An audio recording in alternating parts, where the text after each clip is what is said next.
Topping headlines, October recognized as Domestic Violence Awareness Month. Facebook and family-owned apps, global outage, and Fortis TCI to host first TCI Energy Forum.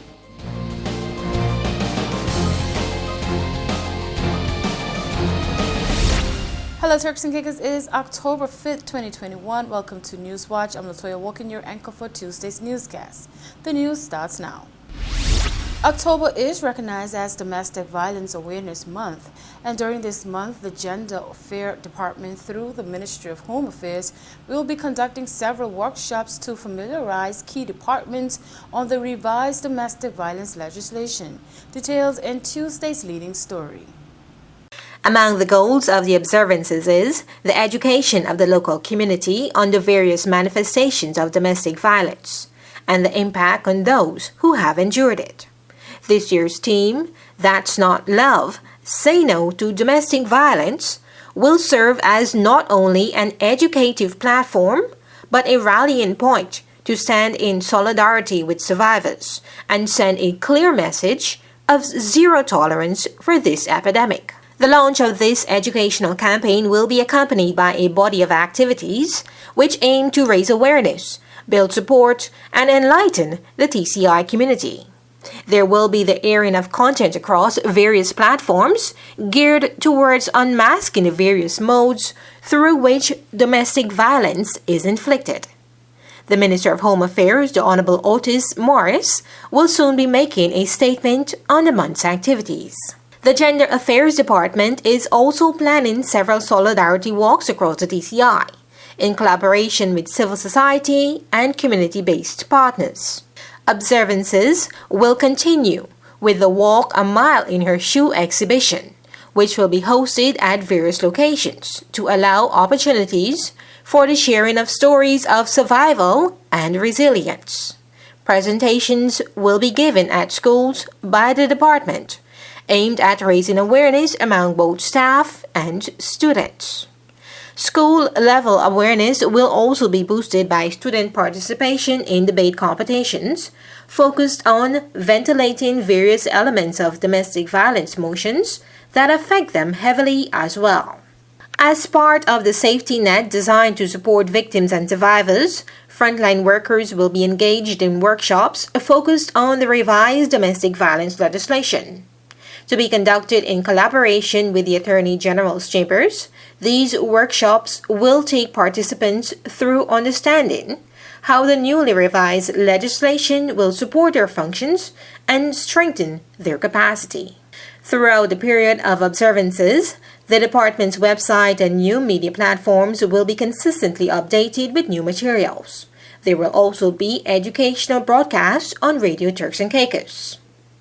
To show your solidarity this month with the men and women trapped in this cycle of abuse, and for those who have escaped and are still coping with the after effects, the Gender Affairs Department encourages you to wear purple on commemorative days to show your support. Someone you know may be suffering silently and needs your help to walk from the darkness of being a victim to the light of becoming a survivor. The World Health Organization cites that 1 in 3 women worldwide have been subjected to violence of a physical or sexual nature by an intimate partner. Their study, which was published in March of this year, further suggests that the phenomenon is more prevalent in women and girls in the 15 to 49 age group. For PTV News Watch, I am Delana Isles. Facebook and its family-owned apps, including Instagram and WhatsApp, were inaccessible for hours on Monday, taking out a vital communication platform used by billions. Newswatch explains the reason over the outage. A whopping $7 billion loss for Mark Zuckerberg, owner of WhatsApp, Facebook, and Instagram, after a 6-hour-long blackout of all 3 social media platforms yesterday, October 4th, resulting in one of the longest social media outages in history. Sources say the outage was caused by an internal technical issue resulting in inaccessibility through web and smartphone apps. Newswatch learns that the outage was so bad that engineers tasked with a resolve were unable to even log on to assist with fixing the issue. Millions across the world were impacted by the shutdown, including residents here in the TCI who were urged to download the BIP app in order to curb the absence of social media communication. Following an influx of queries into their office, Flow broadcasted a notice around 2 p.m. advising the general public of the global outage, while Digicel, on the other hand, promoted the use of the BIP app. Persons say they were forced to pick up old hobbies, make phone calls, and send text messages, all of which are rather unusual. Around 6 p.m., when all three platforms were restored, persons posted their thoughts on the outage, most of which speaking to the boredom and restlessness that was experienced as a result, others speaking to the halt in business transactions and marketing. Speaking on concerns of user data and hacking, the company said there was no evidence that user data was compromised, especially following claims by former Facebook employee Frances Haugen, who accused the company of prioritizing growth over safety. Some are wondering if the outage had anything to do with these claims. Zuckerberg later apologized for the outage with hopes that the problem would not return. A quick break, don't go anywhere. I'll be right back with more Newswatch.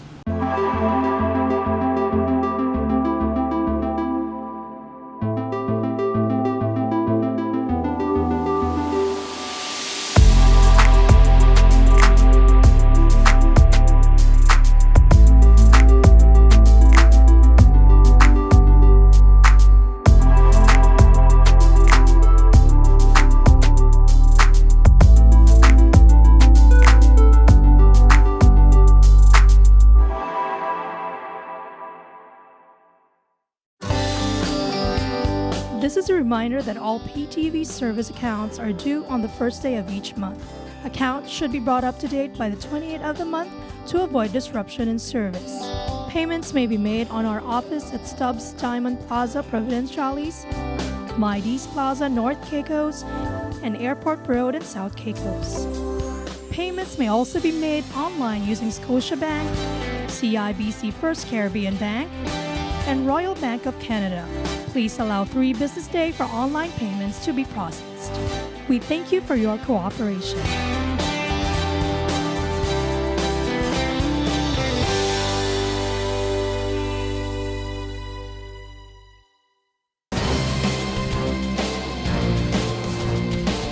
Welcome back to Newswatch. An 18-year-old is placed on police bail after the discovery of a firearm at his residence. Here's your crime update in this next story.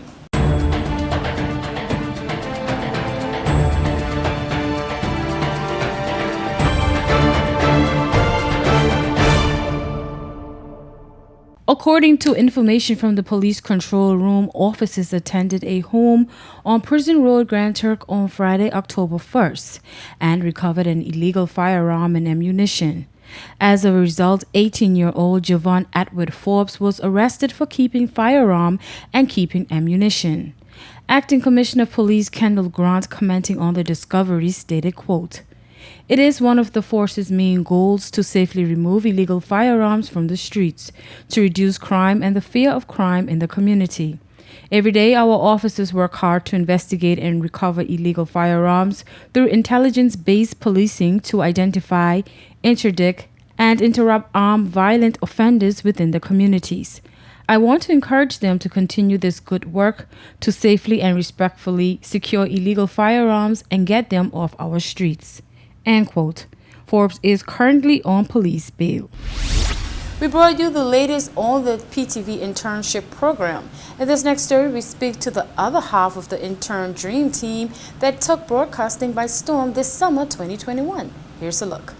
Tristan Sayo, another sharp and intelligent intern who is sitting out his 4th year as an intern at PTV after joining under an internship program by Clement Howell High School, says every year is more fulfilling than the last. Sayo says he was always interested in videography and production, and doubling as a camera operator and editor this summer only amplified his interest in the field. I've learned a lot from Mr. Rico, but he also taught me the theoretical part of editing, shooting, and what I should be doing. I also learned how to shoot properly better, whether it's the wide shot or the close-up medium shots. I also learned about shooting, what it's like to be on the field. Seo says perhaps one of the biggest highlights and his proudest moment was when he and the rest of the intern team were called in to shoot and produce their own project. Mr. Adrian Stubbs, he gave us this project to create an ad, a commercial, and we all came together this summer to create that under the guidance of Mr. Rico. He told us how to shoot it, what's the process like, the colors, the lighting for it, and everyone did their part pretty well, from Alik doing the concept to Zoe being executive producer, contacting whoever. And he and Josh doubling as cameramen and editors. Here is a brief look at that project. Here at People's Television, we're more than just your leading news and entertainment services. We are spreading the gospel.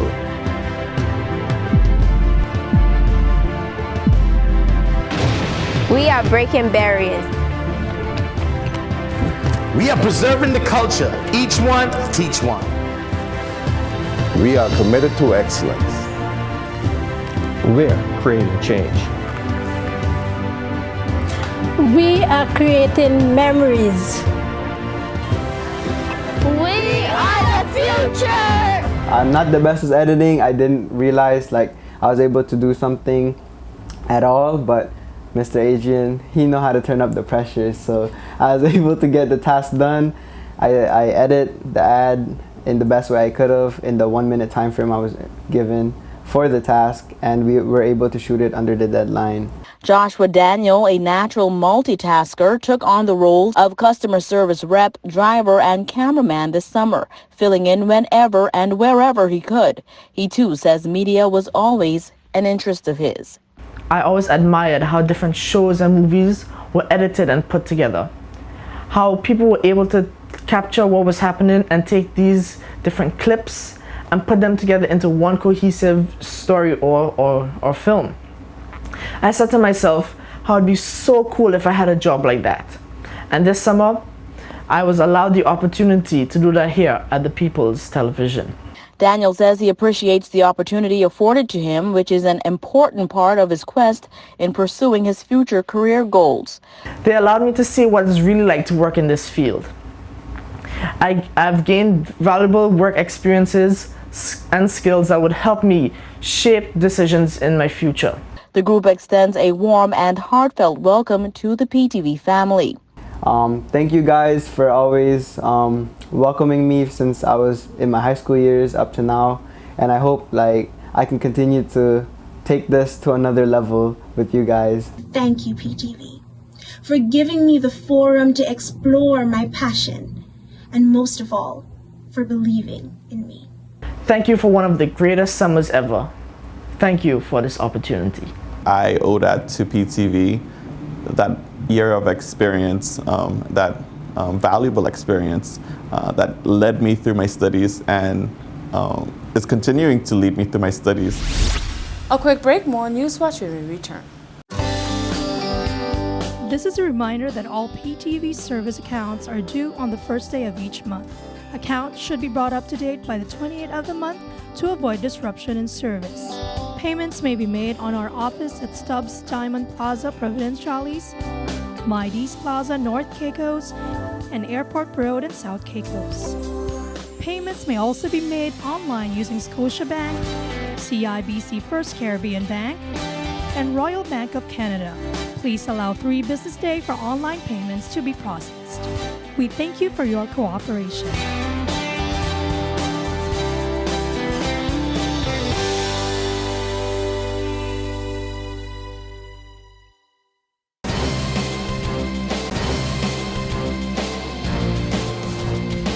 More cloudy skies this week. Here's your weather forecast for October 6, 2021. Starting off in the nation's capital, Grand Turk, on Wednesday, mostly cloudy skies, high 85, low 80, winds east at 20 to 30 miles per hour.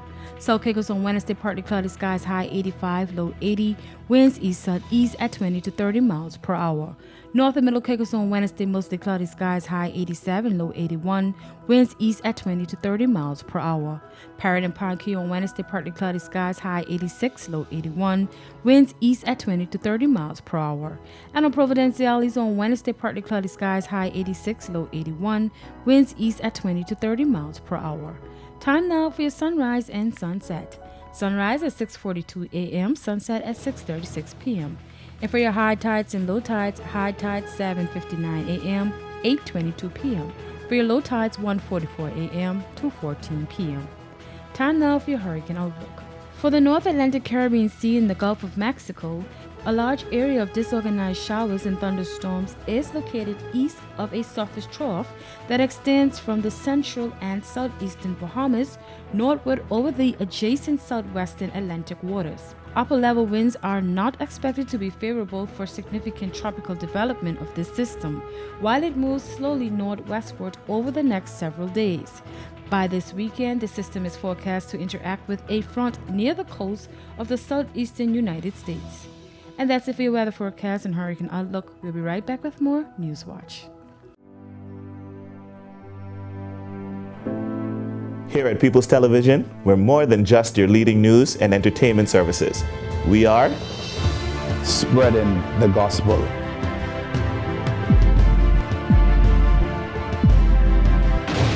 We are breaking barriers. We are preserving the culture. Each one, teach one.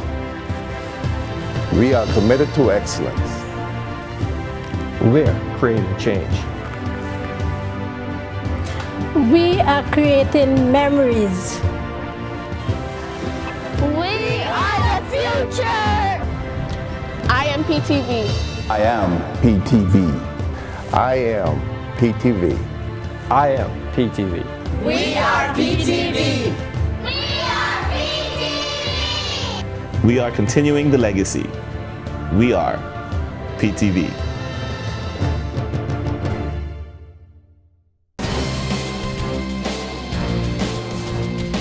Welcome back to Newswatch. Ford's TCI announced the Turks and Caicos Energy Forum, a first for the territory. Officials say the conference is dedicated to addressing the transformation of the energy sector. Details in this next story. Highlighting the theme, the future of energy in the Turks and Caicos Islands, the event will bring together a wide cross-section of local stakeholders, including government, businesses, and Ford's TCI customers. Turks and Caicos Energy Forum takes place from 9 a.m. to 2 p.m. on Thursday, October 21st at the Shore Club. This will be a limited in-person event and live stream for public viewing. Turks and Caicos Islands Premier Honorable Washington Mizik will deliver an address on energy, and President of the Caribbean Development Bank Dr. Jane Leon will bring the keynote presentation on advancing economic development in the Caribbean, the role of sustainable energy. Speaking on the upcoming forum, Ford's CEO and President Ruth Forbes stated, quote, "We are excited to bring together our energy stakeholders for this important and timely discussion. Energy is the foundation of a strong and growing economy, and this forum will offer stakeholders the opportunity to take part in forward-thinking and fruitful discussions about the actions required to transform the country's energy mix, while also balancing industry challenges. We hope this conference inspires a continued collaborative effort toward a more sustainable energy future for the Turks and Caicos Islands." End quote. Conference participants will also learn about energy transition experiences from Cayman Islands, Barbados, and Bermuda during a panel discussion on the future of energy. What does it look like and how do we get there? The conference will close with an in-depth discussion of the TCI Resilient National Energy Transition Strategy.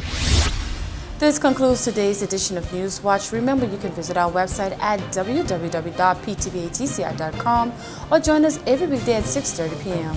I'm Latoya Walkins, signing out until next time.